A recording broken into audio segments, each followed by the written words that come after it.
I want to I want you to think through something with me, okay? Because I've been thinking about this. I came from a nice area right here in San Diego, and it just reminded me of something that an idea that I had earlier that I just want to communicate with you. So when I was growing up as a kid, I was born out in East Palo Alto. We moved all over the south side of San Jose and up into Sacramento and stuff. And then I came here for San Diego for college. Um, I never remember ever being envious or jealous of what my friends had. I was never envious or jealous of the cars they drove, the what their parents had, the homes that they lived in, what kind of how many rooms or whatever. I was never that dude. I never had that.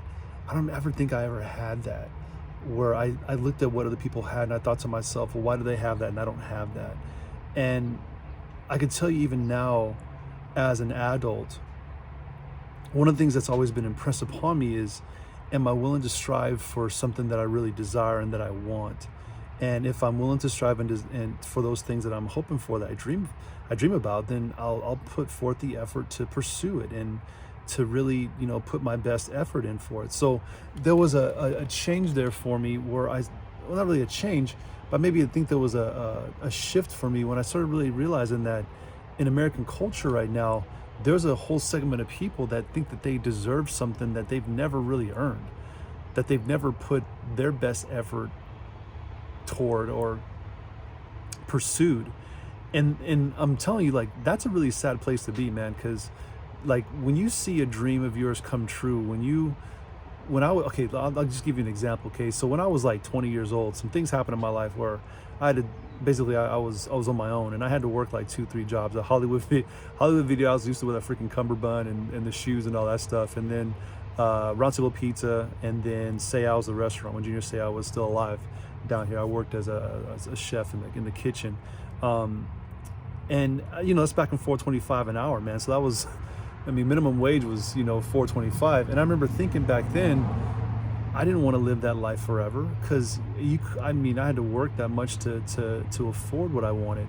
I wanted a car, I wanted to be able to live on my own, I wanted all that stuff. And like right now, folks think, well, you increase the minimum wage and it automatically becomes capable, and those dreams become possible. When in reality, no, the cost of everything goes up. It just kind of works that way. Well, the part of it, I won't get into the economics of it, but the part of it that I think is missing is the pursuit and the desire of not to go for the minimum, but to really try to max out, to go for the gusto, to pursue a dream and the desire of one's heart, and to do so without any apology. Like what I basically did was I said, okay, I can't live this way forever. I was 20 something years old, and I said, I got to go back to school. And I chose and stayed with my major of civil engineering, and I had to pursue and persevere through it. Now you have to mind you though, okay, I was a stoner freaking ADHD dyslexic dude trying to pursue a math degree. So you gotta imagine what algebra was. Man, algebra sucked. And then calculus and physics, they'd all suck, especially when those letters and numbers, they decided to switch places inadvertently when I'm doing my dang homework. I can tell you stories all about that. But there was a thing I had to pursue and I had to persevere through, just so that I could get to what my dream was. And I didn't choose a major that was easy. I chose a major that was hard, but I also understood too, I was choosing a major that's always needed. You always gotta poop, you always gotta drive somewhere, you guys gotta, you gotta stay somewhere, right? Those are always needed. So that's why I chose it, because those are things that people always need. And so that has afforded me the lifestyle that I wanted. And of course, when I was a kid, I didn't see things as being like, well, this white person has this, or this Asian person has that. I never saw it that way, because it breaks down to ethnicity and the desire. These folks come here, they live here, they have their own pursuits and desires as well too. And so I'm going through these areas and I see these beautiful places. It's like, okay, somebody strove for that.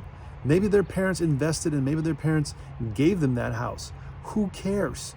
Who cares? I mean, honestly, who cares? When I go to these places now, I mean, even when I was a kid, when I go to these places and I would see these so-called rich neighborhoods, my first thing, what I was thinking was, why that white person got that? My first thought was usually like, man, I wonder why they designed their landscape like that. I wonder why the arches of their home look like that, huh? Is that two-story? I wonder like what that looks like on the inside. Like, I wonder how they designed it.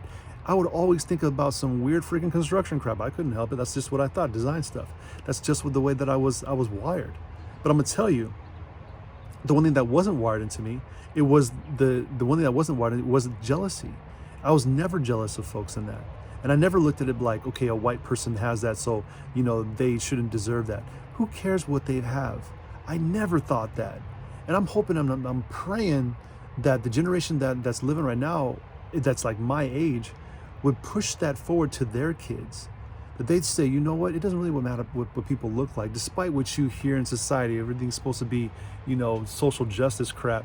No, it's about pursuing your dreams, desiring to really fulfill those dreams, to fulfill those goals, and then to rack up the next set of goals and to pursue those things without being apologetic for it, without apologizing for these dreams that go beyond anybody else's dreams.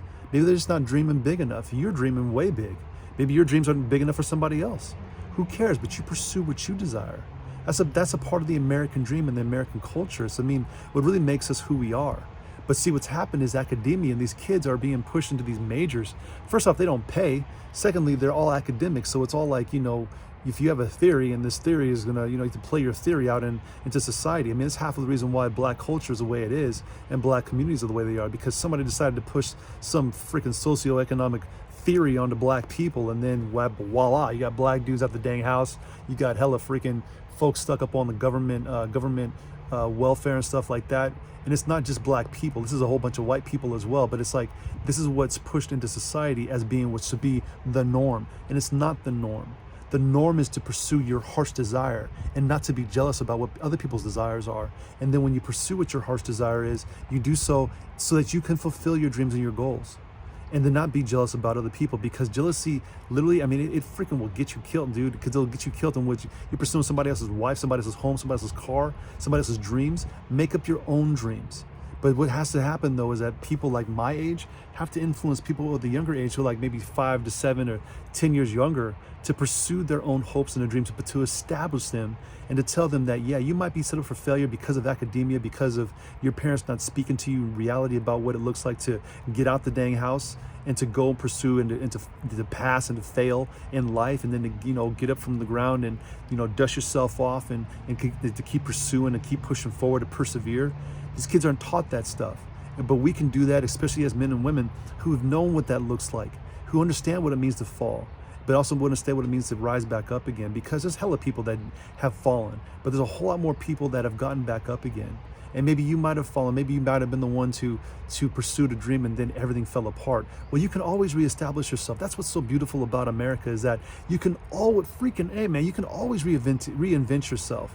No matter how many times you fall, no matter how many times you fail, you can reinvent yourself. And then when you reinvent yourself, pursue those dreams. It doesn't matter how freaking old you are, dude. If you want to become a nurse, become a goddamn nurse, dude. Go pursue it. Who cares how old you are? Just go do it. And then when you do it, be proud of it, man.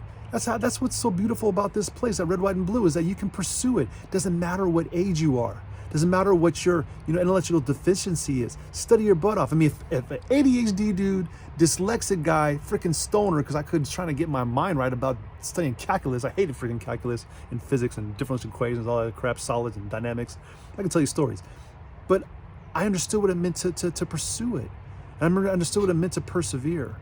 And to do so and to hope in what was going to come next. Because there was plenty of days where I sat back in the study lounge and looking up at the blue sky and thinking to myself, there'll be one day where I'm going to have Saturdays off. I'm going to be able to smoke a cigar, hang out with my friends, and do all that stuff. But I got to persevere through it now. And I reinvented myself back then because I was at a low point. God got me out of it. I wasn't even a believer back then. But God got me out of it. And then I was able to take steps and strive right through all those obstacles. The intellectual obstacles, the economic obstacles, the social obstacles, all those things, and to pursue my dreams. Because right now, there's folks on that TV who have no clue what it means to strive, who have no clue what it means to dream, because they've been told that their dreams are removed from them because somebody else took it away from them. But what's reality is the people who are teaching them those things are taking their dreams. They're sucking the soul out of these kids.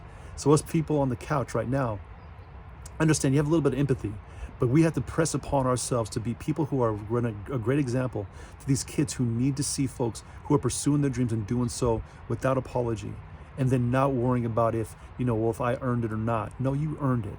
We're the most philanthropical society in the world, I believe. And I've also believed too that when we give to, you know, environmental causes, to religious causes, to whatever causes that are out there, we're doing so without apologizing to people about what it is that we have, because we can give it away freely. And when you have a society out there that demands that you give it to folks because it's out of compulsion, because you are being told to do so, nah, man, that's not what we're about.